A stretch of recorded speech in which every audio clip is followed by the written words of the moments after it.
Hi Chelsea, it's Friday. Well, it's actually Wednesday. I'm about to give a talk about grounding in a garden. I swear, it gets greener every time I come here. Love it. So, grounding is the practice of trying to connect with nature on a daily basis through like a deep energetic or emotional connection. And so I'm leading a talk today in the garden about this. And of course, it's pouring the day that we decide to do this. But I think it actually works because it's interesting to see. You don't always appreciate nature when it's pouring, but it's still there and it's still amazing. And so I'm kind of excited but nervous. People are coming soon. So I'm going to try and get a quick login before I start the seminar. I realize it's actually a pretty cool backdrop to have, so I'm going to take advantage of it.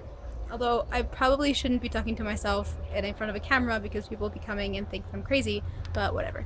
What I wanted to talk about this week is permanence, because I went on a trip last Sunday to the town of San Luis Tajimai, which is in the state of Mexico, about 4 hours away from the city.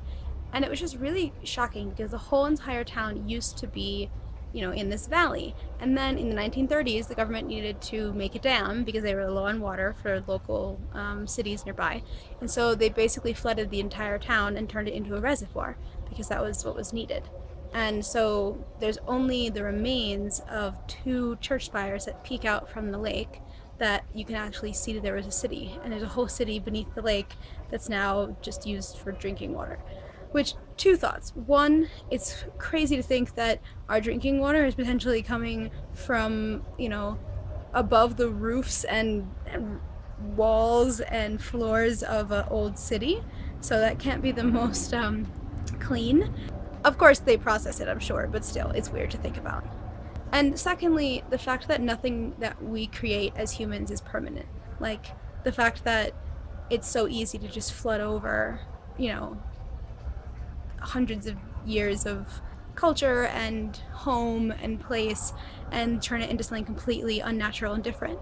And I think it's just really strange to realize that we try and make an important impact on this earth. We try and show that we're going to be remembered historically or to have an impact on the people around, but in the end, when it's all gone, nothing that we've built really stays or is very, very fragile and can easily be destroyed by us, or as we've seen in Nepal, by the earth itself. So it's just crazy to think that everything that we revolve around is that fragile. That, the structures in Nepal that were these old temples from, the 16th century or 17th century are now just rubble after, 2 minutes.